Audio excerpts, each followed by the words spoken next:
ce que je fais, c'est tellement tout le temps dans la spontanéité que là, je suis à court de spontanéité. Par exemple, tu vois, il y a 2 jours, j'ai fait une interview avec une tatoueuse qui, pendant qu'elle m'interviewait, me tatouait. Et à la fin, on nous a dit, vous voulez pas être un peu plus spontané ? Ou rajouter un truc, je sais pas. Et j'étais là, mais en fait, c'est pas du tout le truc qu'il faut dire pour être spontané, quoi. Bah oui. Et c'est comme quand tu dis, voilà, faut que je crée un texte. Non. Faudrait que t'arrêtes de stresser. Ouais, c'est ça. Tu vas créer un texte de merde, ouais. Tu vas être encore plus stressé, tu vas pas du tout être spontané. Donc ouais, non, moi, ce que je fais là, l'écriture, c'est tellement tout le temps spontané que je suis à court là, je suis vidée. Exécuté par qui ? Fabrice Florent. Bonjour, bonsoir, bon après-midi à tous et bienvenue dans ce nouvel épisode d'Histoire de succès. Chaque jeudi, à partir de 6h du matin, je retrace avec une ou un invité son parcours de vie qui l'a amené à son succès depuis la petite enfance jusqu'à aujourd'hui. Je suis Fabrice Florent, dans la vie je fais des podcasts d'interviews et de discussions et je crée des contenus. Si vous aimez ce podcast d'ailleurs, allez écouter la bande-annonce pour en découvrir plus sur moi et sur mes autres podcasts.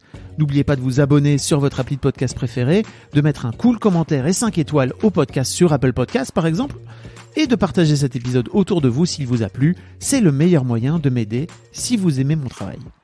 Un grand merci à vous et bonne écoute. C'est la première fois que tu fais un podcast ?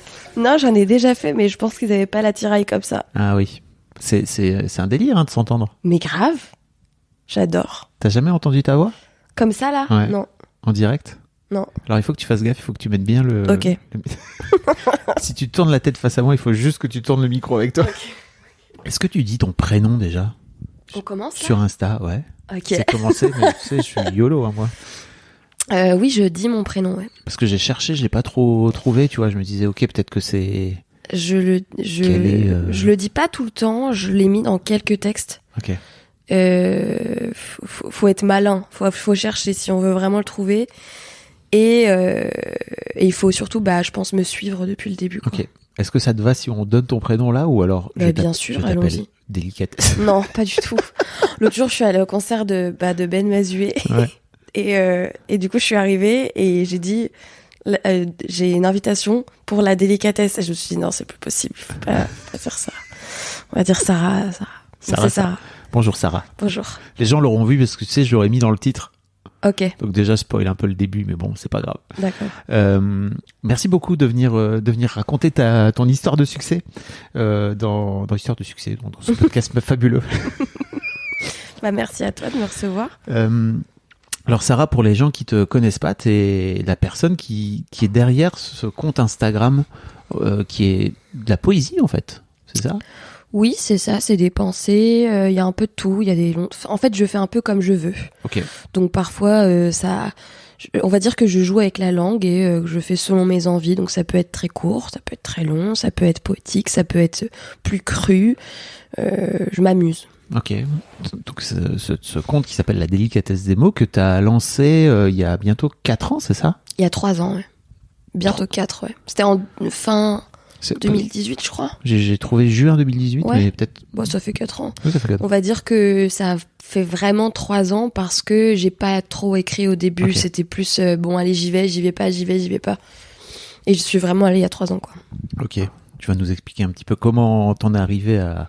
Et notamment dans cette période de j'y vais pas. Oui. Et en fait, t'as réussi à faire un truc, c'est que t'as quasiment 300 000 abonnés aujourd'hui avec juste des textes. Oui. Ce qui est un truc normalement sur Insta et sur Instagram où généralement ce qui marche le mieux c'est les visuels, quoi. Ouais, c'est ça, ouais. Et toi, t'as décidé de mettre juste des textes. Ouais, juste des textes. Et je sais pas trop. On dira soit c'est...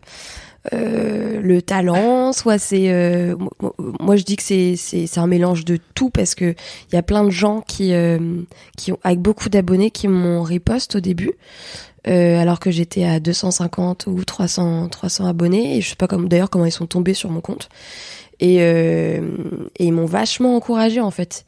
Et donc on va dire que c'est j'aime pas dire que c'est de la chance parce que j'ai bossé. Ouais.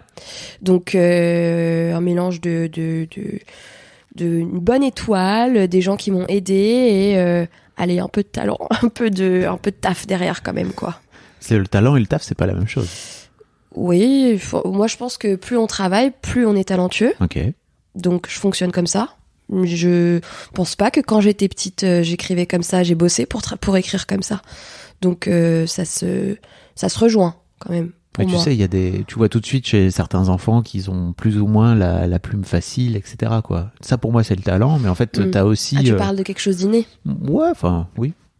Bah moi mon grand-père écrivait beaucoup Ok. et mon père lisait et il lit toujours beaucoup. Du coup on a été habitués, mon petit frère et moi, à beaucoup lire et à grandir, à baigner dans un univers hyper littéraire avec un grand-père du coup hyper impressionnant qui sait très très bien manier la plume. Du coup c'est vrai que peut-être qu'il y a un petit truc qui fait que ça m'a aidé. Il faisait quoi dans la vie? Mon grand-père, Ouais. il était ingénieur Ok. Donc rien à dans voir le avec, bâtiment. rien Non, à voir avec les pas lettres. du tout. Ok. Et en fait, parallèlement, il était écrivain et peintre. Il a sorti 3 bouquins et il peignait énormément. Il était fasciné par les femmes. Donc voilà, vraiment 2 côtés, quoi. L'ambivalence du Verseau. C'est un Ah oui. Verseau. Il est sorti comme ça, ouais.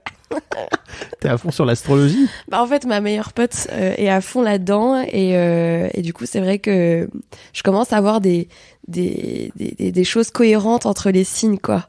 Mais bon, faut pas non plus se reposer complètement sur ça. Mais... Oui, il y a toujours un effet Mais Barnum. je trouve ça marrant. Enfin, moi, par exemple, je suis Gémeaux et c'est complètement cohérent avec ce que je suis aujourd'hui. Ok. Voilà. Tu trouves que t'as mis beaucoup de Gémeaux dans la délicatesse des mots? Ah oui. Je t'avoue que Presque schizophrénique. ah ok, je connais pas du tout la signification des signes et tout, mais j'imagine Gémeaux derrière Gémeaux, il y a un peu. Gémeaux, c'est l'aspect le Dr. double Jekyll. visage. Ouais. C'est les 2 masques. Donc c'est versatile, c'est-à-dire qu'on peut être très heureux à 10h du matin et se mettre à pleurer sans aucune raison à midi et sans le comprendre soi-même. Et c'est vrai que je suis un peu comme ça et c'est ça qui guide mes écrits. Ok. Donc on s'ennuie pas, quoi. Je ne m'ennuie pas avec moi-même. Tu sais, la première question que je pose, t'as commencé à y répondre, mais à quoi tu ressemblais quand t'avais 7-8 ans? Quand j'avais 7-8 ans, j'étais à la fois, encore une fois, très versatile parce que j'étais à la fois très introvertie, dans le sens où j'étais sage à la maison, les professeurs m'aimaient bien, je disais oui à tout, j'étais la meilleure copine de tout le monde.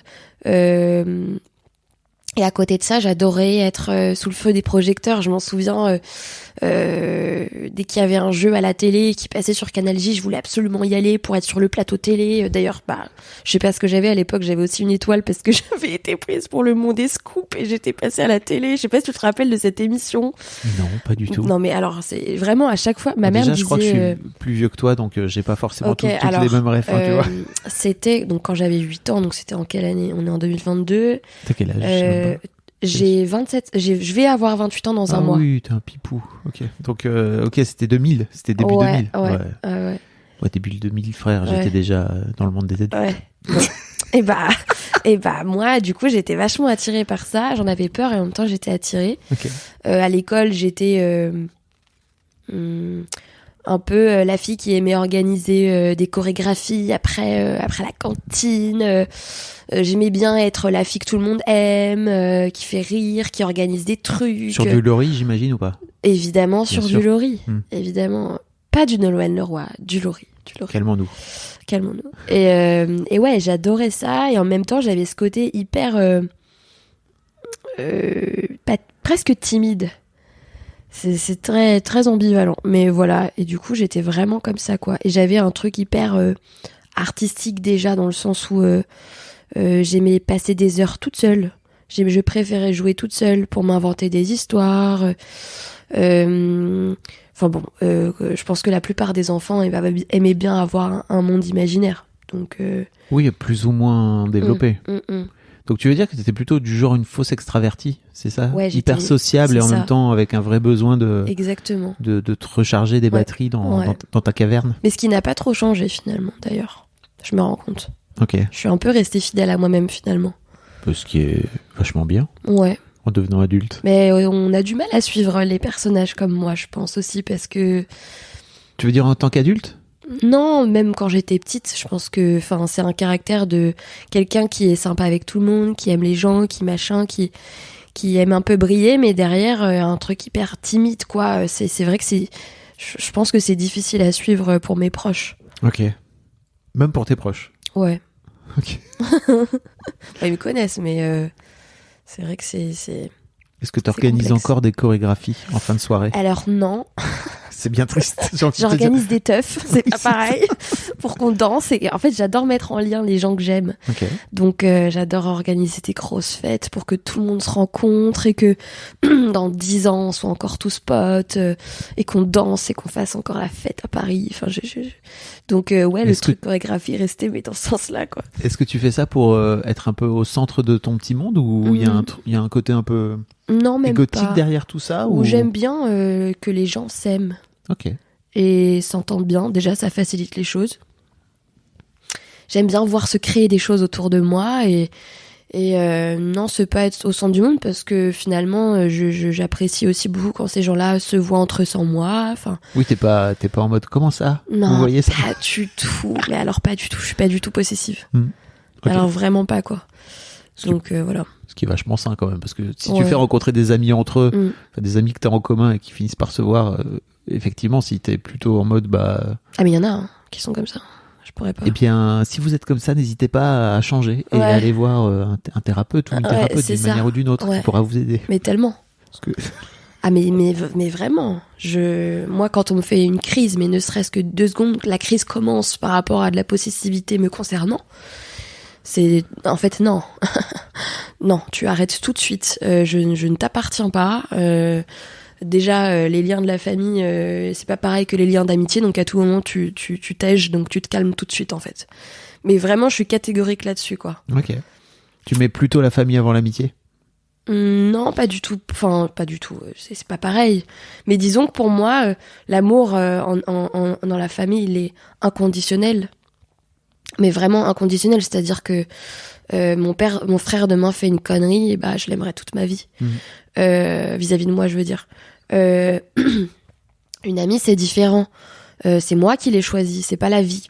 C'est moi qui l'ai choisi, et donc du coup, c'est un amour conditionnel. C'est-à-dire que si tu fais de la merde, tu ne fais pas, malheureusement pas partie de ma famille. Donc c'est ciao, quoi. Ok. Non, je comprends. Après, je suis pas rancunière, donc c'est arrivé que ça se passe et que ça s'arrange derrière. Donc Le temps fait exactement, parfois son affaire. c'est ça. Mais je pensais à ça aussi parce que c'est parfois dangereux de mettre en contact des gens qui viennent de groupes opposés. Oui, alors oui, oui. D'ailleurs, je l'ai vu dernièrement. Tu l'as expérimenté. Exactement. Ouais. Ça c'est bon, bah c'est la vie, hein. Ça matche pas toujours, hein. Mais oui, c'est un peu, ça peut être dangereux. Mais en même temps, ça peut être intéressant, le mix Bien sûr. de 2 mondes différents, de deux façons de penser différentes. Donc c'est un risque que j'aime bien prendre, quoi. Ok. Mm. Ça m'intéresse. On va en reparler. Comment se passe ton adolescence? Comment se passe le collège, par exemple? Alors le collège se passe pas très bien. Déjà, moi, je suis ultra développée physiquement tôt, très très tôt. Je commence à avoir ma poitrine à 9 ans, mes règles à 9 ans, mes boutons à 9 ans, enfin vraiment tout. 9 ans, t'es quoi? CM1, CM2, quoi? Ah ouais, c'est CM1, ouais. Ouais, c'est CM1. Et puis surtout, donc je sais pas du tout si c'est lié, je sais pas si c'est lié au psy.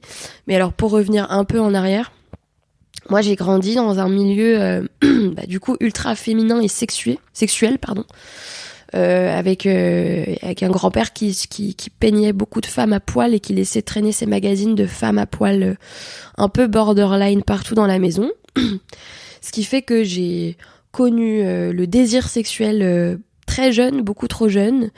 Je devais avoir 4 ans, tu vois, quand j'ai vu une femme se toucher dans un magazine.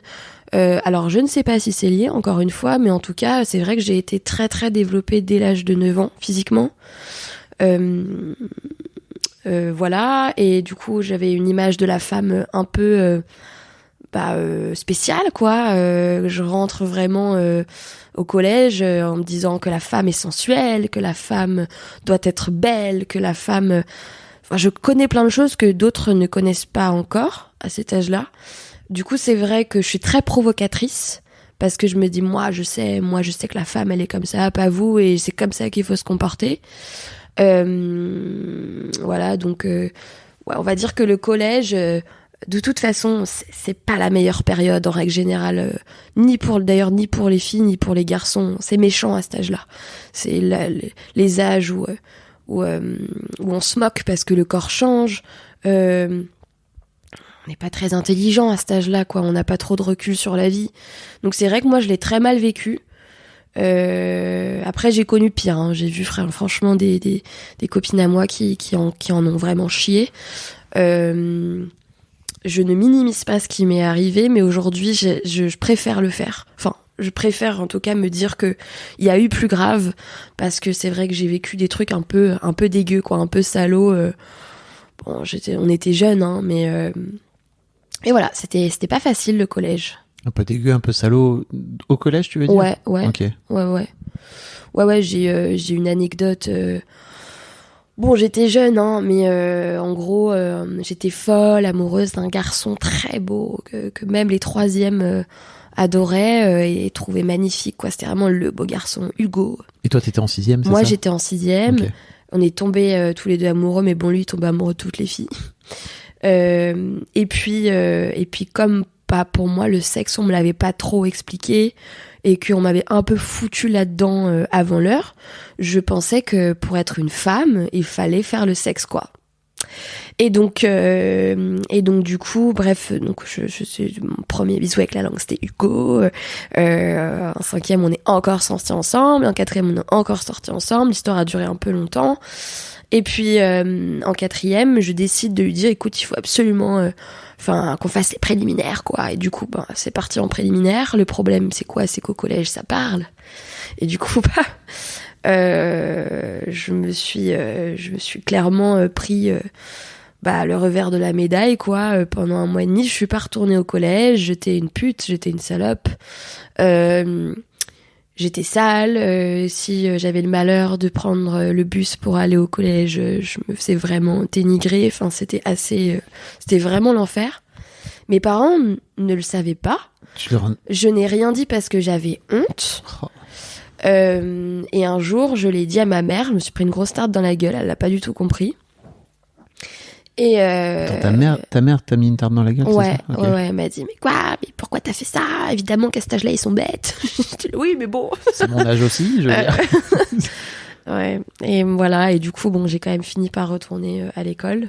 Et donc pendant 1 mois et demi, t'as séché les cours sans que tes parents le sachent? Non, ils le savaient pas. Ils le savaient pas. Mes copines venaient me voir. Je pleurais dans le lit de mes parents, en fait. J'étais vraiment mal, quoi. Ah oui, tes parents bossaient, c'est mes ça? Mes parents toi, bossaient, chez toi, de ce fait-là, et je pleurais, okay. J'étais triste, en fait. Là. J'étais super triste. Puis moi, j'y voyais rien. Enfin, j'ai fini par y voir du mal. Et alors qu'à l'origine, j'y voyais pas du mal. Enfin, en plus, ce garçon-là, je l'aimais vraiment du premier vrai amour de jeunesse, quoi. Mm. Et donc pour moi, c'était normal, c'était la continuité en 4e à 14 ans de faire ça. Depuis que j'étais en 6e, c'était mon seul amour, je pensais qu'à lui. Mais bon, voilà, ça s'est pas très bien passé, quoi. Et en même temps, jouer à touche pipi en 4e, tu vois, là où les hormones sont à fond, oui. Et tout, c'est pas complètement déconnant. Je pense qu'on peut plein de filles l'avaient fait, ça se savait. Mais moi, j'étais un peu la target. J'étais la fille qui avait les gros seins, j'étais la fille qui avait eu les poils avant, que les garçons aimaient. Voilà, il fallait taper sur quelqu'un, quoi. Ok. Et t'as la sensation que ça a un peu défini ton rapport au sexe par la suite et au rapport amoureux d'une manière générale, ou... Ouais, à l'enfance. À l'enfance. Surtout. C'est l'enfance qui a créé tout ça. Et ouais, mais de toute façon, je pense que tout est généralement très lié à l'enfance. T'as bossé là-dessus parce qu'on sent que la meuf a taffé, quoi. Tu vois, on sent qu'on est en thérapie depuis mais bien sûr. Petit bail. Mais bien sûr. Il faut se comprendre. Déjà, là, en écrivant mon bouquin, même les psys ne m'avaient pas dit ce que je suis en train de comprendre à propos de moi. Et c'est dingue. Mais vraiment dingue, quoi.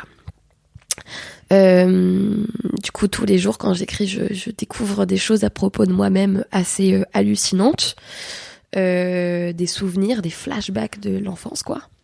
J'invite tous les gens à écrire d'une manière générale dans, mais c'est la meilleure dans un thérapie. petit carnet, etc. C'est la meilleure juste thérapie. pour votre pomme. Parce que là, tu le fais toi tu le fais pour un public, quoi. On va en reparler un peu après, mais tu es sur un projet de bouquin Oui. sur lequel tu es en train de raconter ton histoire. Et c'est vrai que c'est pas la même démarche que de le faire juste pour sa pomme, quoi. Mais bon, j'invite les gens à le faire. C'est vraiment un super truc. Ouais. Franchement, je suis d'accord.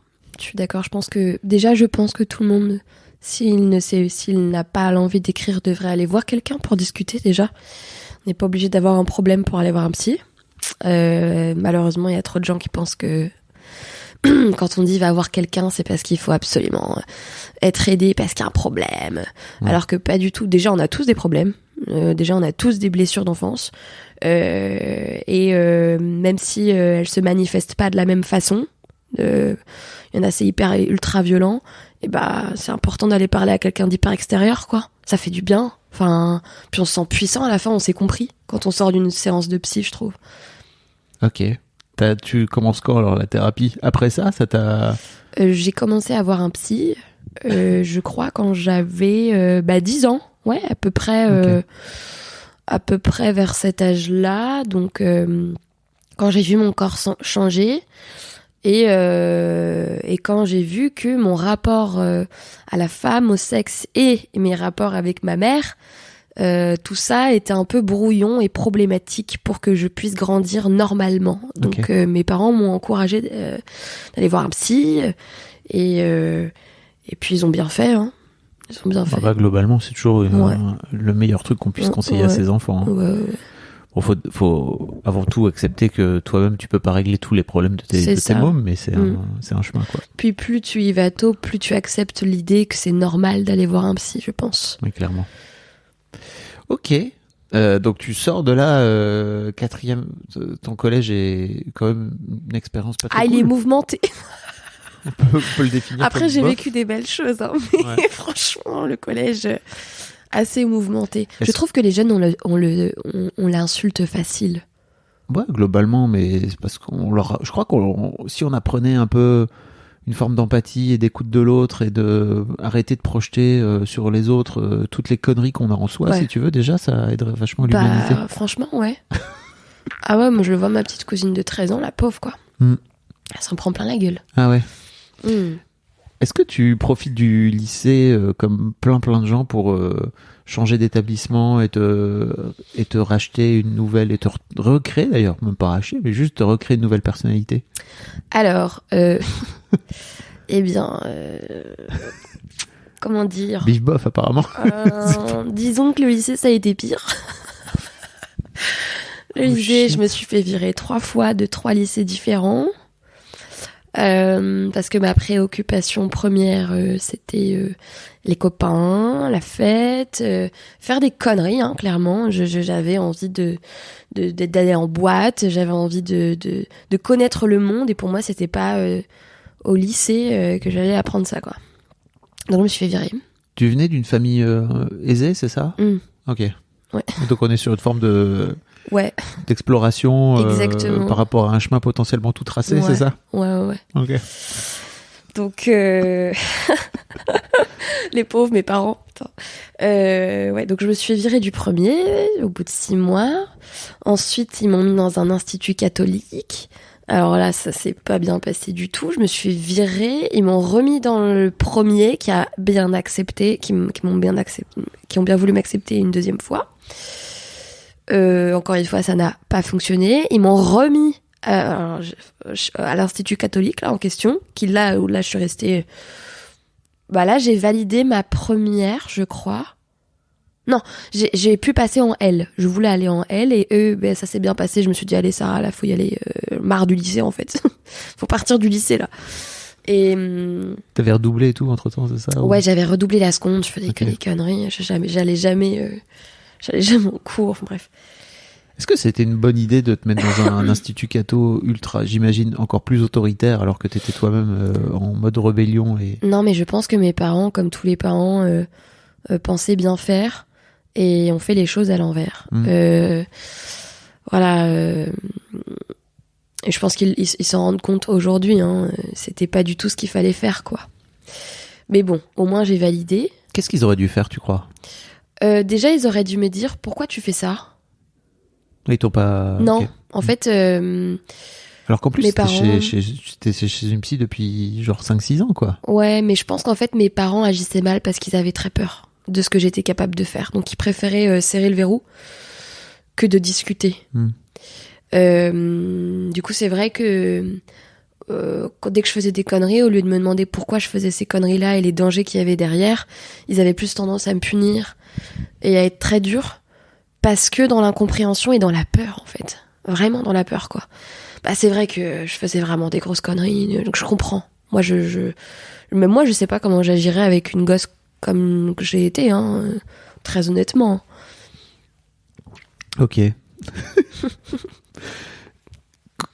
À partir de quand tu disais que tu voulais faire Elle, c'est ça? Ouais. Derrière l'idée de Elle, il y a toujours cette idée d'écriture, tu continues à écrire et tout ou... Ouais, en fait, non, je savais que c'était là où j'étais bonne, parce que Ok. tous les profs, depuis que j'étais petite, me disaient que j'écrivais bien. Et puis, je savais surtout que j'étais très mauvaise en mathématiques. Donc, il était hors de question que j'ai même une matière de mathématiques. Ok. Donc, c'est vrai que, ouais, je voulais vraiment aller en L, parce que je savais que j'allais m'éclater déjà et que j'allais être bonne, et j'avais besoin aussi un peu de reconnaissance et qu'on me dise bon, t'es faite pour l'école, hein. On a déconné depuis le début, tout le corps enseignant te fait un gros mea culpa, et d'ailleurs c'est ce qui s'est passé récemment là. Donc ouais, moi je voulais vraiment... Comment ça, c'est ce qui se passe récemment? Bah, les profs me détestaient, les profs ne croyaient pas en mon potentiel. Donc c'est vrai que là, aujourd'hui, quand les professeurs voient que j'ai créé la délicatesse des mots et que ça fonctionne, j'ai eu des retours assez cool de Tu professeurs. leur as envoyé... Mais comment les Non, profs ils ont sont su que tombés, c'était toi? ils sont tombés sur mon compte, je sais pas, on a dû leur dire, ou par hasard. Ok. Et puis voilà, quoi, c'est marrant. Ça fait plaisir, ça fait plus... Enfin, une fois, T'as reçu des messages de profs, tu veux dire? Ouais. Waouh. Ouais. Ok. Ouais, j'ai même mon père qui est aussi dans l'enseignement, qui du coup connaît mes profs de lettres, Ok. qui m'a dit que les profs lui avaient dit voilà, j'ai appris que ta fille faisait ça, tu lui diras que c'est génial, qu'on est fiers d'elle, je sais pas quoi. Ça t'a fait du bien. Enfin, en tout cas, j'imagine que ça a fait du Ah, bien oui. à ta petite toi de 15-16 ans, quoi. Ça m'a fait plus plaisir que si Rihanna s'était abonnée à moi, quoi. Mais vraiment, Vraiment. je t'assure que Ok. ça m'a vraiment fait beaucoup, beaucoup de bien. Vraiment plaisir. Ok. Mm. Comment tu décides de... Parce que t'as d'abord fait lettres, c'est ça? Oui, alors Tu du fais des études coup, de j'ai lettres fait des études de lettres. Enfin non, en fait, après avoir validé le bac, avec mention, alors là, c'était vraiment là, j'étais mis... Ah ouais, T'étais au je suis top. pas bonne, moi. Je suis pas bonne, les profs, là. J'étais tellement fière. Que j'ai pensé qu'il fallait en fait aller dans la communication. Ok. Donc j'ai fait une école de publicité, donc l'ESP, dans le 16e. J'y suis restée 6 mois. J'ai refait une Sarah du lycée. Mon père était ravi, hein, parce que c'est lui qui évidemment avait payé. Et surtout encore plus ravi quand je lui ai dit que je voulais aller à la fac, où c'est gratuit. Il m'a dit tu pouvais pas faire dans l'autre sens. Donc je suis allée à la fac. Est-ce que t'avais besoin de faire casquer le daron un peu? Non, parce que mon père, c'est vraiment l'amour de ma vie. Ok. Je peux pas lui faire payer quoi que ce soit, il a été génial. Qu'est-ce qu'il y a? Non mais ok. Ton père, c'est l'amour de ta vie. Oh, c'est l'amour de ma vie, c'est l'homme de ma vie, ouais, c'est mon meilleur ami. C'est... Tu sais que je fais un podcast qui s'appelle Histoire de Daron, donc Ouais. je fais parler des pères, donc ça, forcément, ça me fait tiquer, quoi, tu vois. Bah lui, c'est le meilleur. Ok. Ouais, vraiment. Ouais. Mais t'es une grande fille maintenant, enfin, j'imagine que t'as rencontré d'autres mecs qui peuvent être à la hauteur de ton daron. Non, Ok, toujours pas, très bien. toujours pas, non. Je vous souhaite bon courage, les gars. Ouais, j'ai vraiment un père qui, au-delà d'être un père extraordinaire, est un homme extraordinaire que tout le monde adore et admire beaucoup. Et enfin, il est génial, quoi. Ok. Vraiment génial. Beau parcours lui aussi, d'ailleurs. D'ingénieur, donc, c'est ça? Non, Ah non, ça pardon. c'est mon grand-père. Ça, c'est ton grand-père, oui. Mon père, lui, a grandi dans une famille ouvrière, donc sans argent, et il a très vite eu envie de partir de ça. avec ses cheveux à la Beatles là, il s'est barré, il a dit vas-y c'est bon, je pars, je vais à la fac. Et puis il a fait plein d'études différentes, il est devenu prof de plein de choses différentes, droit, constit, management. Et aujourd'hui, il est directeur d'une école d'ingé. À côté, il est resté prof parce que c'est quand même sa passion. Et il est vice-président du campus dans lequel j'étais, où il y a l'école des ponts, où il y a la fac. Okay. Voilà. Et il est toujours directeur aussi de cette école. Et ouais, lui, il vient de loin. Transfuge de classe, comme on dit. Ouais. D'accord. Ok. Donc le papa est donc l'homme de ta vie. Très bien, j'ai noté. On en reparlera peut-être un peu plus tard. Non, parce que c'est génial, parce que tu parles d'amour, tu vois, tu parles de tes relations, tu parles de plein de choses. Et j'avais pas capté, tu vois, que en filigrane, il y avait quand même le papa, il est au top du top. Il est quoi, au tu top vois. du top, Ok. ouais. C'est pour ça, ça explique plein de choses. Mais il y a rien d'Oedipe, hein. Oh non, C'est bon, je pense qu'on est tous un peu dans le syndrome d'Oedipe sans le quand ça se passe bien avec le père, j'entends. Mais moi, pour le coup, c'est vraiment au-delà de ça, c'est puissant. C'est vraiment puissant, quoi. Il y a rien de malsain. C'est super puissant. Ok. Trop cool. Je ne juge pas, tu sais, moi je ne juge personne, c'est juste je tilte et je fais tiens, dis donc, c'est intéressant. Qu'est-ce que tu veux dire par là? Donc ouais, tu te lances, donc tu finis par aller en études de lettres, c'est ça? Je pars en lettres où je m'éclate. Mais clairement, en plus à ce moment-là, j'emménage seule dans une chambre de bonne dans le 16e à Passy. Donc je connais les joies enfin les joies d'habiter seule, de faire ce que je veux. Et donc ouais, je pars en lettres et ça se passe super bien. L'adrénaline, le challenge de faire des dissertations de 15 pages 3 fois par semaine, de s'entraîner à la diction, de prendre la parole pour la réflexion des textes. Enfin, c'est vraiment, je m'amuse, mais je m'amuse à tel point que ça m'a rendu triste de partir des lettres, quoi. J'ai adoré, c'était mes plus belles années, je crois. Même au niveau des relations, à ce moment-là, humaines, je me suis fait des amis incroyables que je gardais. Je suis sortie avec un garçon avec qui ça a duré 2 ans, c'était une très belle histoire. C'était ma première vraie histoire saine. Enfin, vraiment, top. Mes années de lettres, j'en garderai toujours un très bon souvenir, je pense. Qu'est-ce que tu fais alors après? T'es passé par Sciences Po aussi, j'ai vu ça. Ouais, alors non, en fait, j'ai fait un master Sciences Po qui n'est pas à Sciences Po. Ok. C'est dans la même fac. C'est un cursus qui décide d'ouvrir, en fait, je crois, l'année d'avant où je suis passée là-bas. Avec des profs qui viennent donc bien de Sciences Po. Et l'aspect, c'est métier du politique. Okay. Parce qu'en fait, moi, je pars dans l'idée que, ok, maintenant, je sais écrire. Ok, maintenant, je sais m'exprimer. Maintenant, il me faut de la culture G. Parce qu'il faut que je sois une meuf béton pour bosser dans un milieu hyper intellectuel. Dans ma tête, je veux être dans un truc hyper intellectuel. Okay. Sans savoir exactement quoi. Mais je sais que... T'as en tête de devenir, je sais pas, la plume d'un homme politique ou un truc comme ça? Exactement, ouais. Okay. En fait, c'est un peu l'idée, ouais. Ok. Donc voilà, le master se passe pas très bien, finalement, parce que il est pas très en place, ce master-là. J'ai ouï dire que récemment... maintenant c'était un master assez reconnu où en fait leur programme était beaucoup plus carré, disons. Mais c'est vrai qu'à l'époque c'était pas trop le cas, même si les profs étaient géniaux. C'est ça ? Il venait d'être créé, voilà. Ouais.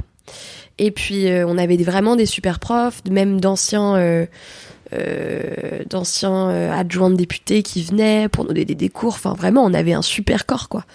Mais je me suis pas éclatée comme en lettres. À la fin, il fallait faire un stage de fin d'études que j'ai fait dans l'édition. Donc vraiment, c'est un fuck.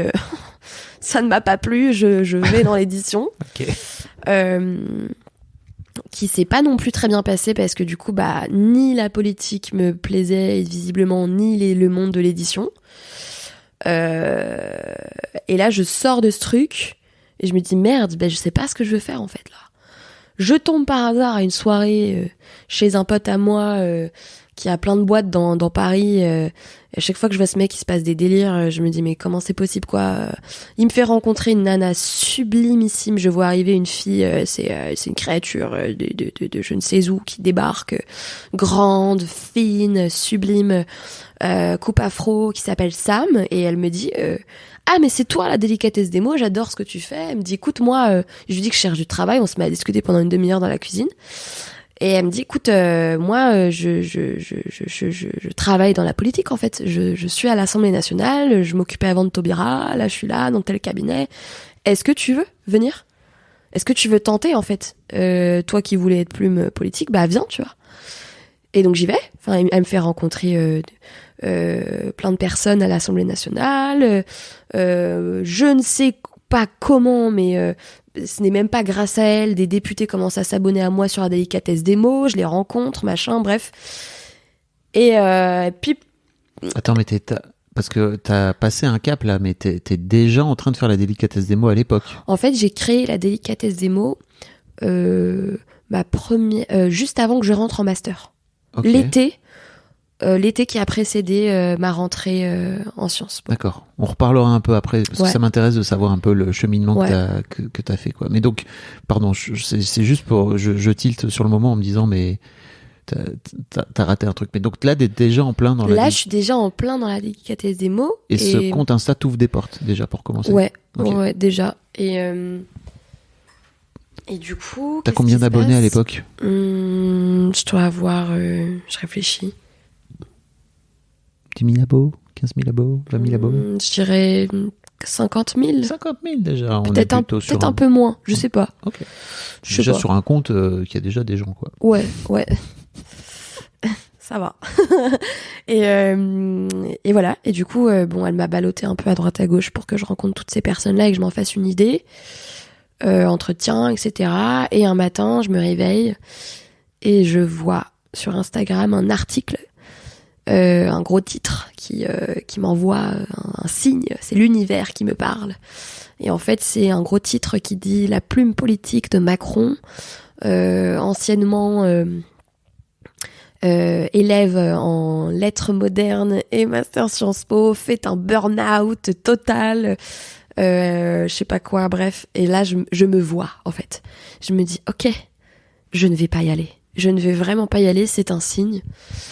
En plus, elle a totalement mon profil. Je pense qu'elle a été attirée comme moi par l'engouement, le truc, quoi. Et en fait, burn-out, ça veut tout dire, quoi. Et une semaine après, la délicatesse des mots, j'en faisais vraiment mon métier, en fait. Waouh. Ouais. Ok. Ouais, désolé, j'ai tout enchaîné là. Ah non, c'est bien. Pourquoi tu t'excuses ? C'est juste parce que je sais pas si ça... Les liens sont bons. Les liens sont très bons, en fait. Je vois exactement le truc et c'est cool que t'expliques un peu comment t'es allé au bout de l'histoire.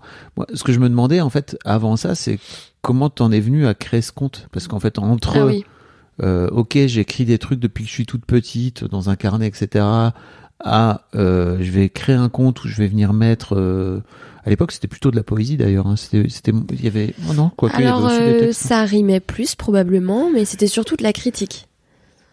Ok. Ouais, c'était surtout de la critique. De beaucoup plus longs textes où en fait j'aimais beaucoup observer le caractère des gens, leur attitude et les décrire, quoi, sous forme de petites punchlines mais très poétiques, comme tu dis. Ok. Mais donc comment t'en es venu à créer ce compte à l'époque ? Alors j'étais à Cannes en vacances. J'allais dire, est-ce que tu y étais pendant le festival ? Alors absolument pas, j'y étais vraiment en vacances. Donc la meuf décide de partir en vacances à Cannes. C'est un mood. Oui. Et donc je me retrouve au Baoli et j'entends c'est une boîte de nuit un peu guindée, une des boîtes de nuit de Cannes où il faut absolument aller. Non, faut pas absolument y aller, mais si. Enfin, c'est The Place to Be, c'est ça que tu veux dire. Voilà. Là, moi, tu vois, je dis ça, mais bon, tu vas voir la suite de l'histoire. Okay. Et du coup, cet été-là, je ne sais pas si les précédents étés, c'était la même chose, mais il y avait beaucoup de Saoudiens. Et donc, je me retrouve avec mes potes et juste à côté, j'ai toujours l'oreille qui traîne. Et j'entends un Saoudien dire à une petite nénette, mais qui a genre mon âge, quoi. Qui lui dit, écoute, j'ai un yacht, si tu veux, tu peux venir demain avec tes copines, je sais pas quoi, nanana. Et tu sais, le mec, il fait flipper, quoi. Enfin, il faisait vraiment flipper pour le coup. Et elle accepte. Tout de suite. C'est l'appel du yacht, quoi. Ouais, elle accepte tout de suite. Et là, je me dis, non, mais personne, en fait, encore sur Insta, ne fait d'écrits un peu critiques par rapport aux stéréotypes comme ça. Il faut en parler, quoi. Du coup, j'écris ce texte, mais dans la foulée. Et moi, j'avais déjà créé la délicatesse des mots 3 semaines auparavant, en Auvergne, dans ma maison de vacances. Mais j'avais écrit quelques petits trucs pour m'amuser, quoi, un peu poétique, comme ça. Et là, je me dis, non, mais c'est qu'en fait, c'est ça, la délicatesse des mots. Il faut que ce soit cette tournure-là. En fait, il faut que ce soit un putain de paradoxe, la délicatesse des mots. Ou, en fait, c'est pas du tout la délicatesse des mots. C'est de la critique. Il faut que ça bam, quoi, que ça résonne. Ouais. Et donc, j'écris ce texte, le publie, et il marche super bien. Il y a plein de gens qui me disent, putain, c'est vrai, et tout. Dedans, je parle de coke, je parle de la facilité d'accepter des trucs qui brillent. Enfin, je dis tout ça, quoi. Et je me dis, ok, on va partir sur cette dynamique, en fait. C'est très bien, parce que moi, en plus, je m'éclate, quoi. C'est à l'époque déjà que parce que tu te définis comme une booba délicate. Ouais, alors... Ça vient de cette époque-là, déjà? Ouais, en Ok. fait, je crois que j'ai mis « Je suis une booba délicate » peut-être 3 semaines après que j'ai créé le compte. Ok. Et donc, au moment où j'ai écrit ce fameux texte, où je me suis dit, faut absolument que je parte dans cette dynamique où je fais des trucs un peu punchy, poétiques, critiques, mais pas trop, observateurs. Booba délicate. Booba délicate. Booba délicate. Ok, donc ça commence à grandir, etc. Si on... Donc t'as ce fameux truc quelques semaines plus tard, c'est ça qui vient avec le burn-out de la plume de Macron, où tu te dis no, il ne faut pas faire ça. Ça s'est passé. Je sais, j'ai pas trop l'espace-temps en tête là. Oui, bon, c'est pas grave, mais en tout cas, ça arrive peu de temps après, c'est ça? Parce que, et pendant cette période de transition-là, t'as un peu le cul entre deux chaises à te dire. Mais il y a eu le Covid.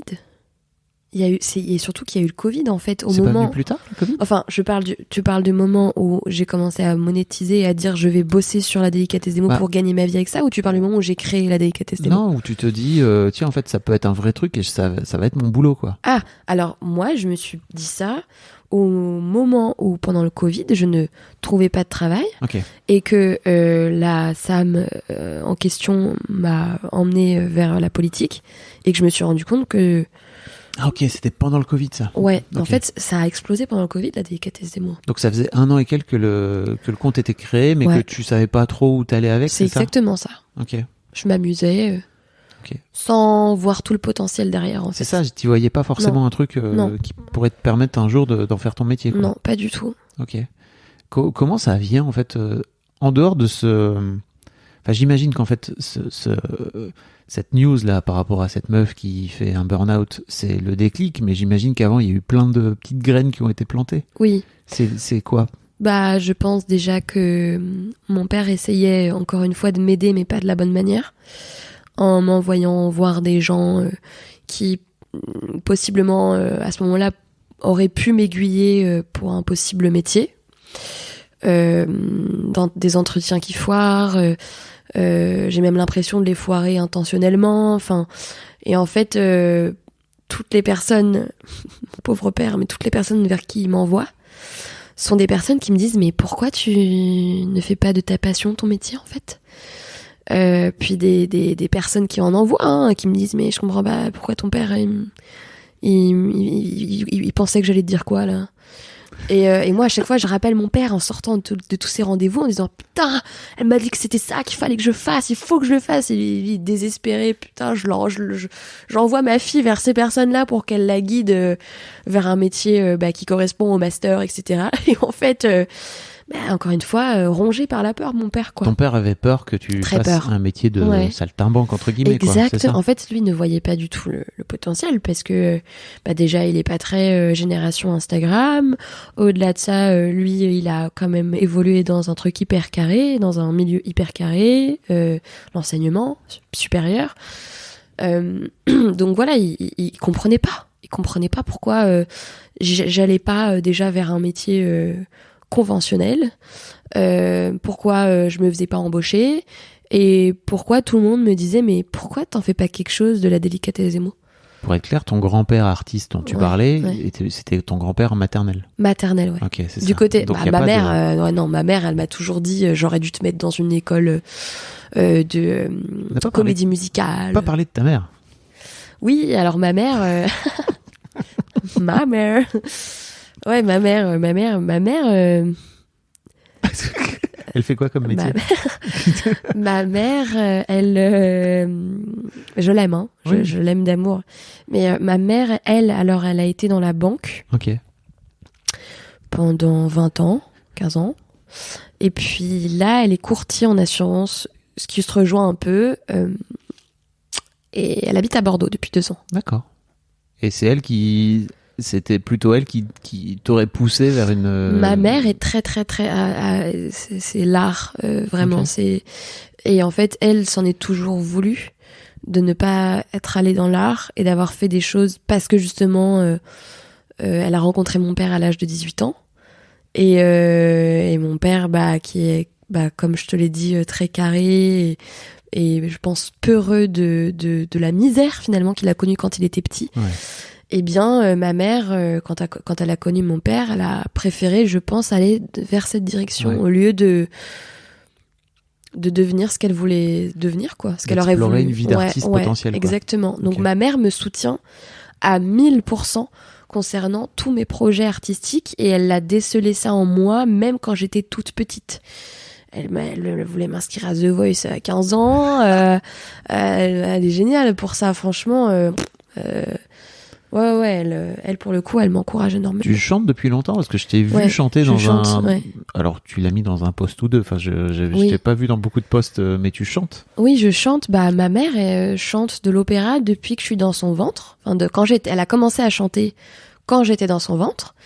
Ta mère est une chanteuse d'opéra qui fait qui est courtier en assurance. Ouais. Ok. Non, mais je sais pas si tu connais ce bouquin qui s'appelle Libérez votre créativité de Julia Cameron. Non. Donc je vous mettrai les liens pour les gens qui écoutent.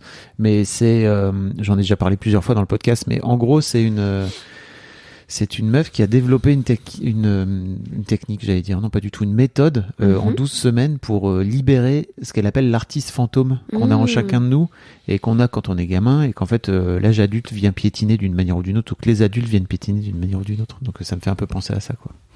Ouais, écoute, c'est ça. Ok, donc ta daronne qui, elle, cherche à te pousser à fond, ton père qui lui a peur par rapport au métier de troubadour et de saltimbanque vers lequel t'es en train d'aller petit à petit. C'est ça. Et comment ça se passe alors le moment où tu te dis ok let's go, j'ai envie de ce compte là qui existe, je vais y mettre là je vais faire force, une grosse dédicace parce que en gros je suis dans mon café préféré rue Montorgueil au César avec mes 3 meilleurs potes et ma copine Camille. Elle est très masculine. Elle a pas sa langue dans sa poche. Et même si parfois ça peut froisser, c'est nécessaire. Et donc, elle me regarde et elle commence à me dire, toi frère, je comprends pas ce que tu fous avec ton compte là. Tu pourrais être pété de thunes, c'est n'importe quoi. T'as combien d'abonnés à l'époque ? Je crois que j'ai peut-être 100 000 abonnés. Donc t'es déjà à 100 000 abonnés alors que t'as fait ça pour rire, quoi. Ouais.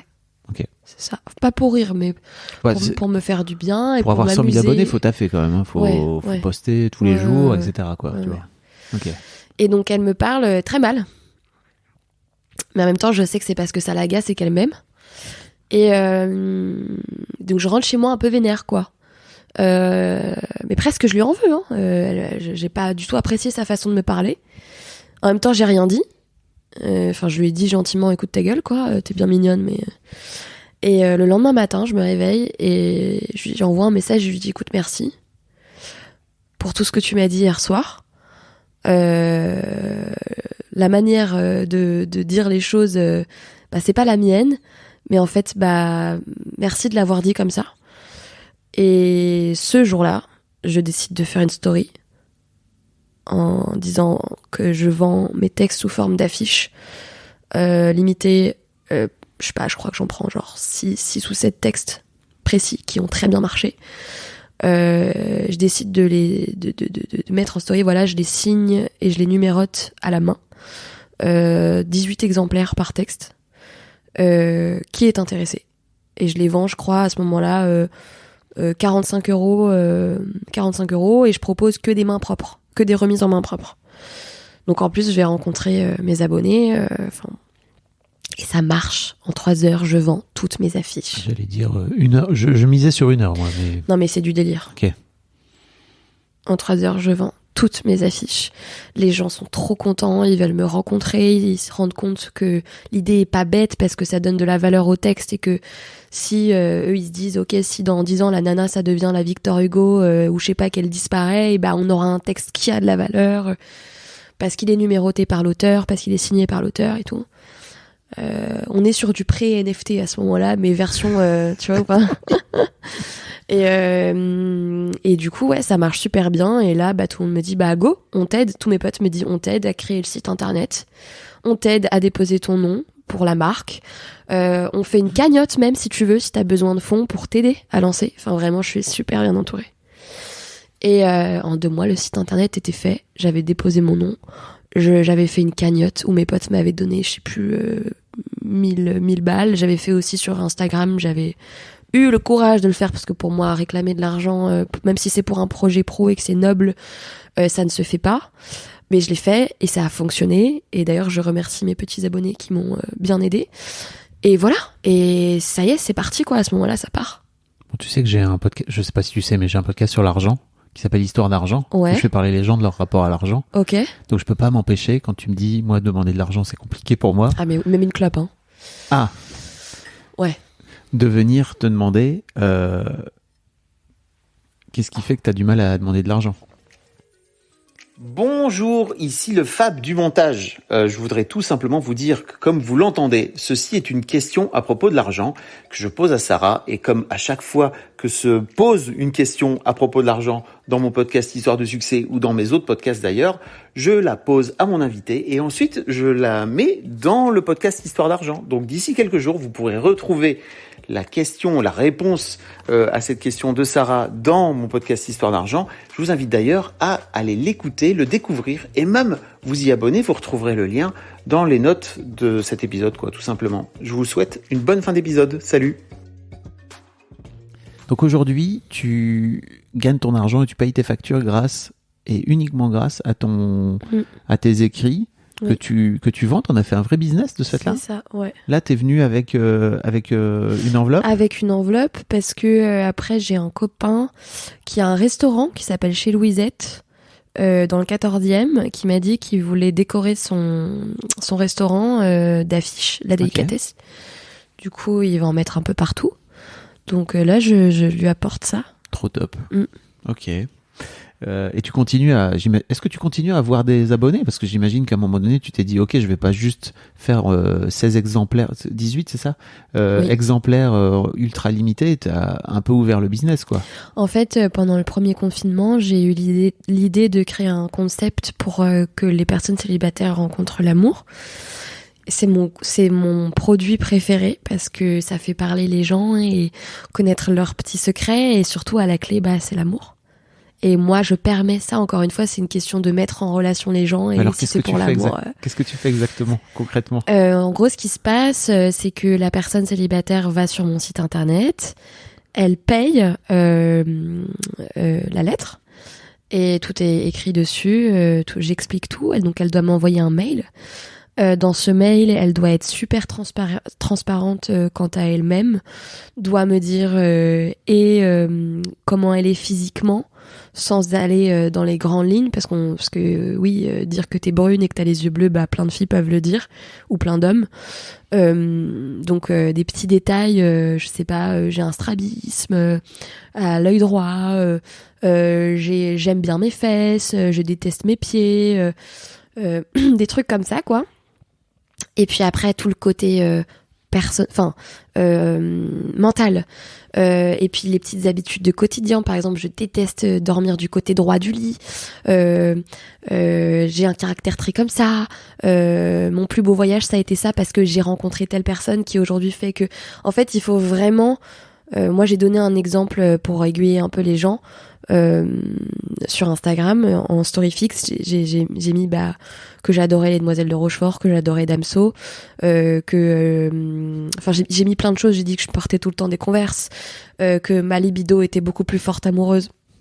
Tous ces trucs là, en fait, j'ai dit que j'avais la bouche en cœur, que le plat que je préférais faire c'était, j'avais un grain de beauté sur le menton, c'est reconnaissable ça, que j'adorais faire des spaghettis aux gambas flambés à la vodka, au Ricard, enfin vraiment des trucs précis, quoi, qui font que t'es unique, et la personne, quand elle va lire la lettre, donc que du coup j'écris, que je publie sur mon compte Instagram, et que possiblement cette lettre elle peut attirer 300 000 personnes. Bon, je pense pas que sur les 300 000 personnes, il y ait 300 000 personnes célibataires, mais en tout cas, il y a beaucoup de personnes, je pense, célibataires qui peuvent être attirées par la personne que j'ai décrite. Et c'est ça le but. Et le vrai travail, c'est pas le travail d'écriture. Pourquoi c'est payant ? Parce que écrire, moi j'adore. Le vrai travail, c'est que moi derrière, je réponds aux gens qui sont intéressés et je filtre. Par exemple, si Robert de 80 ans qui me suit veut le profil de la fille que je viens de publier et qu'elle a 28 ans, évidemment que je vais pas lui donner. C'est ça mon travail, en fait. T'empêches Robert de vivre une plus belle histoire d'amour pour les 5 ans qui lui restent à venir, c'est dégueulasse. Pardon. Non mais oui, le pauvre. Non. Mais donc tu fais agence matrimoniale. Putain, j'avais même pas capté ça en fait. Ouais. Que tu faisais ce travail. Pour moi, c'était les gens les gens rentraient en contact. Enfin, tu vois, la personne qui avait publié le truc rentrait en contact avec les commentaires d'une manière ou d'une autre. Ok. Ouais. Donc tu fais agence matrimoniale. Ouais, c'est ça. Ok. Mais pourquoi avoir voulu faire ça ? Putain, j'avais pas capté ça. J'étais sur Tinder et je m'emmerdais un peu. Et surtout, c'était au moment où on a eu un peu peur à propos du Covid, parce que c'était le tout premier confinement. Et en fait, quand on commençait à parler, parce qu'on était tout excités, là, on aurait dit des adolescents, parce qu'on savait qu'on pouvait pas se voir avant une durée indéterminée à ce moment-là. Moi, je me mets sur Tinder et en fait, je me rends compte que les mecs sont un peu en mode putain, flemme de parler parce que de quoi qu'il, je pourrais pas l'avoir avant 3 mois, quoi. Donc pas d'effort, rien, nul. Et là je me dis ok, pas de profondeur, on va créer de la profondeur. Ok, c'est parti. Et là j'ai créé ce concept. Enfin j'ai fait une annonce sur Insta en story, et il y a plein de gens qui ont été hyper chauds. Et là c'était pas du tout payant évidemment à ce moment-là, parce que je ne savais pas ce que j'allais faire de ma vie. Et j'ai reçu peut-être 4000 mails en 2 jours de personnes célibataires, mais qui se décrivaient, par contre, de façon tellement stylée. Mais vraiment tellement stylée. Je lisais des choses. J'étais là, putain, mais les gens sont trop intéressants, quoi, dans leurs petits secrets, dans leur petite vie. Et d'ailleurs, je trouve qu'à l'époque, quand c'était pas payant, presque les profils étaient plus intéressants parce que les personnes s'ouvraient beaucoup plus. Je pense qu'elles se disaient, ok, c'est sûr que je vais pas être prise. Donc un peu balèque, tu vois, je dis tout ce que j'ai envie de dire à propos de moi. Tandis qu'aujourd'hui, comme elles mettent un prix dans la lettre, elles ont envie que la lettre soit belle. Donc elles se disent pas qu'en fait un détail comme je fais des spaghettis aux gambas flambés au Ricard, et c'est ça qui va rendre la lettre Bien belle. sûr. Du coup, elles sont beaucoup plus dans le contrôle. Il n'y a pas de lâcher prise. Et donc c'est dû, comme je te disais, je suis brune, j'aime la mer, moi c'est l'été, et c'est nul. On veut pas ça. Donc je suis obligée de les relancer, de leur dire je les pousse dans leur retranchement. Et donc c'est ça aussi le travail. C'est pas que de répondre et de filtrer derrière, c'est pas que d'écrire. C'est que putain, je dois les sortir d'eux-mêmes, quoi. Tu vois ? Et ça c'est pas facile, hein. Non.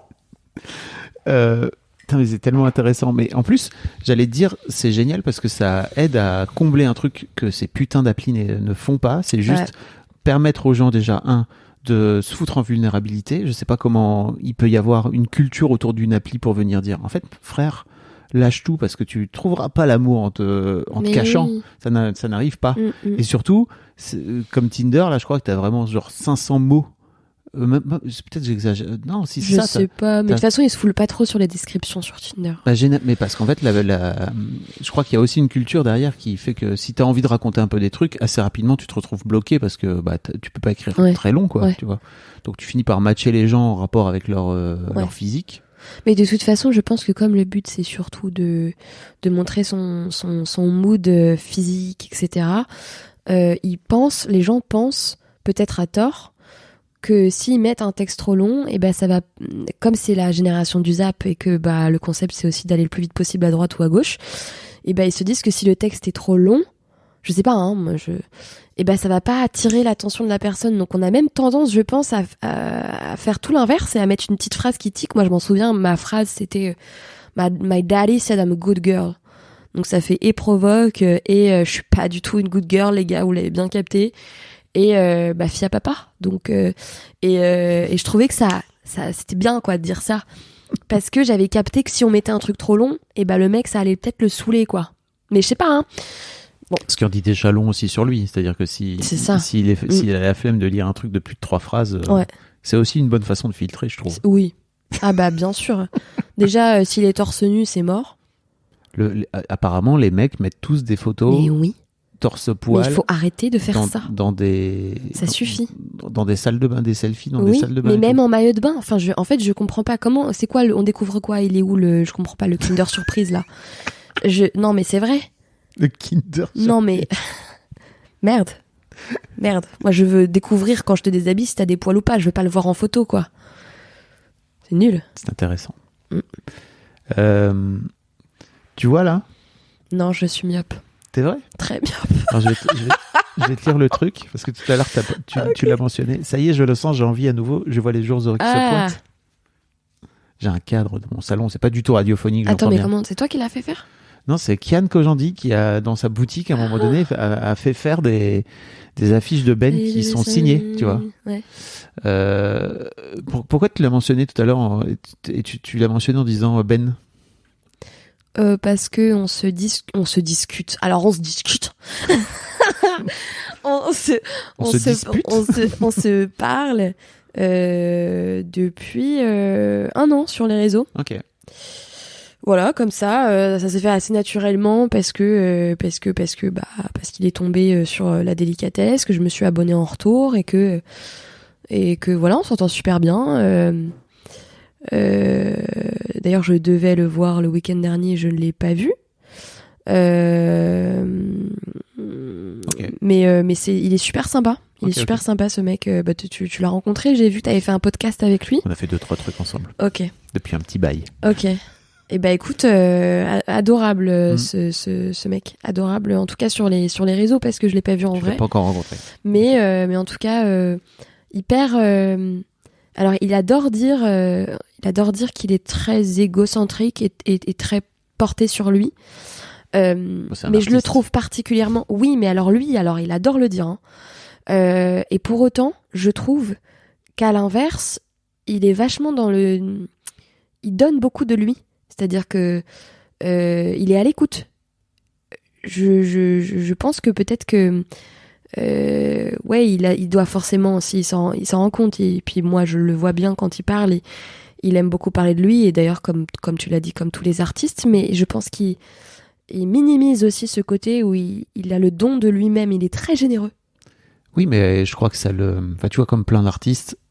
Mais je crois que c'est un peu ta démarche aussi, c'est-à-dire que tu creuses un petit peu qui tu es pour offrir après tes conclusions au monde, et ce qui finit par peut-être faire miroir aussi aux gens qui écoutent ou qui lisent ce que tu fais, quoi. Oui, c'est sûr. Donc c'est sûr que, moi ça me dérange pas d'entendre Ben dire qu'il est égocentrique et Non, mais c'est presque marrant à un moment donné parce que vraiment il le dit tellement. Il en fait running gag. Ouais. Mais parce que ta démarche aussi, à la base, elle est égocentrique. Mais bien sûr. Tu parles de toi aussi, tu parles de ton rapport. C'est ça, ouais.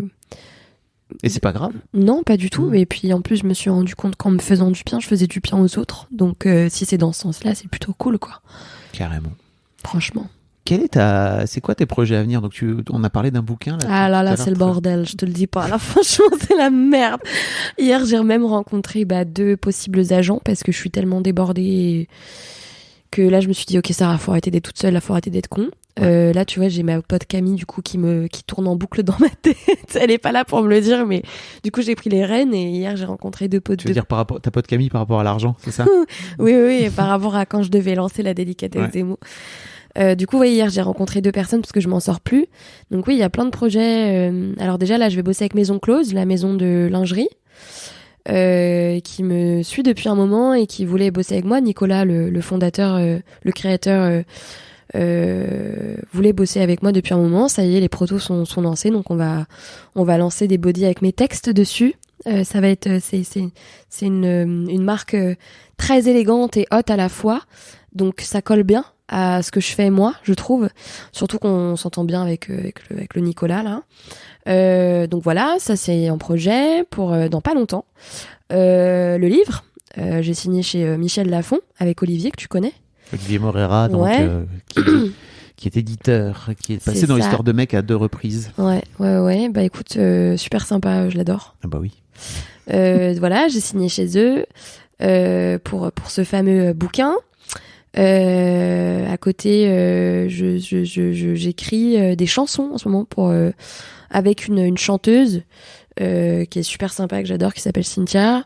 Le but, c'est quand même que je me mette à fond là-dedans.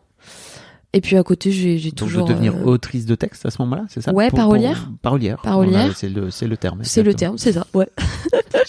C'est la 2 secondes. Il y a un vrai mot pour ça. Ouais, ça. La musique, c'est mon premier amour, donc c'est vrai que ce serait totalement cohérent si ça partait sur ça. À côté, moi, je suis plume pour Adopte un mec, donc ça, c'est du temps aussi, tous les mois, en espérant que ça évolue, c'est le but, avec eux, quoi. Là, mais tu vois, j'ai plein de trucs. Là, j'ai une nana qui m'a écrit, ça c'est assez marrant, qui crée un site en Suisse pour les travailleurs du sexe. Et en fait, elle m'a contactée, elle a fait appel à moi parce qu'elle aimerait que j'écrive des choses qui ne déshumanisent pas pour une fois les travailleurs du sexe sur sa page d'accueil, et je trouve ça très noble. Ok. Du coup, j'ai accepté. Je vais faire un truc assez littéraire qui s'adresse à ces gens-là pour les mettre en confiance. Du coup, sur le site, ce sera vraiment la présentation. Enfin, tu vois, il y a plein de trucs à droite, à gauche qui tombent, quoi. Et voilà. Et le but, c'est de mettre la délicatesse des mots un peu partout, et que ça devienne de plus en plus régulier, quoi. Et ça va, t'arrives à te ressourcer créativement, je veux dire, dans toute... parce que j'ai l'impression que t'es à droite à gauche, là. Alors en ce moment, c'est le bordel. Les gens le savent pas, mais quand t'es arrivé, t'étais au top, ouais. En termes d'énergie, etc. Ouais. En ce moment, c'est le bordel. Okay. Franchement, là, je suis partie en Corse pendant une semaine chez le grand-père de ma meilleure copine, et ça m'a fait un bien pour te ressourcer un peu. Fou. J'en avais vraiment besoin parce que j'étais... à la limite, j'étais vraiment déprimée, et à la limite de la dépression, je crois, parce que mine de rien, être écrivain, c'est très fatigant parce que on donne beaucoup de soi et on est tout seul tout le temps. Donc je commençais un peu à tourner en rond dans mes idées qui devenaient noires alors qu'il fait très beau dehors. Ça devenait compliqué. D'où l'importance de bien s'entourer. Et oui. Déjà de s'entourer et puis après de bien s'entourer. Alors après, moi j'ai de la chance, je suis particulièrement bien entourée, et c'est plus moi qui ai tendance à me renfermer sur moi-même. Je te parle professionnellement, mais je te parle professionnellement, pas forcément en termes d'amis. Ouais. Mais écoute, là c'est pour ça qu'hier j'ai pris la décision de rencontrer ces personnes-là, et j'espère que ça matchera, parce que là c'est devenu vraiment utile, quoi. Est-ce qu'il y a d'autres choses sur lesquelles t'aurais aimé venir, sur lesquelles je t'ai pas amené? Je réfléchis. Il y a tellement de sujets. Il y a un sujet auquel toi tu t'as pensé quand t'as posé cette question? Non, ou pas du tout. J'aime bien à la fin de mes interviews poser cette question. Écoute, je réfléchis, mais j'ai l'impression que j'ai tellement parlé déjà. T'as parlé de plein de trucs. On a parlé longtemps, hyper non? Intéressant. Ouais, mais franchement, j'adore ton mood. Ok, trop cool parce que j'étais un peu tendue. Tendu? Non, bah comme Là, je t'ai t'étais dit, tendue. non, mais Ça comme je t'ai dit, j'ai fait grosse crise d'asthme cette nuit, donc Oui. ça me tend, les nerfs sont tendus. Mais non, je suis Non, pour une très meuf tendue, chill pour c'est... une- Oui, ça va. Ça va. J'ai vu pire. Non, je vois pas ce que je pourrais rajouter d'autre. On peut s'arrêter là, hein, tu sais, si rien ne te vient spontanément. Ouais, non, rien ne me vient spontané. En fait, tu sais, je vais te dire un truc. Ce que je fais, c'est tellement tout le temps dans la spontanéité que là, je suis à court de spontanéité. Par exemple, tu vois, il y a 2 jours, j'ai fait une interview avec une tatoueuse. Merci beaucoup pour votre écoute. Avant de nous quitter, si vous avez aimé ce podcast et cet épisode, merci de lui mettre un commentaire sur Apple Podcasts et 5 étoiles de préférence. C'est le meilleur moyen de le faire connaître. Vous pouvez faire comme Macha Chose qui a écrit: comme toujours avec les podcasts de Fab Florent, on a l'impression d'être une petite souris. Les invités sont intéressants, tout comme leur parcours de vie. On rit, on s'interroge, on apprend et on apprend aussi sur soi. Merci Fab, tes podcasts sont inspirants. Eh ben merci beaucoup, ça fait plaisir. Et si vous voulez faire comme elle, vous vous rendez sur Apple Podcasts et vous cherchez Histoire de succès directement dans votre appli ou sur votre ordinateur. Merci beaucoup à vous et rendez-vous jeudi matin à la même heure à partir de 6h du matin dans votre appli de podcast pour un nouvel épisode d'Histoire de succès.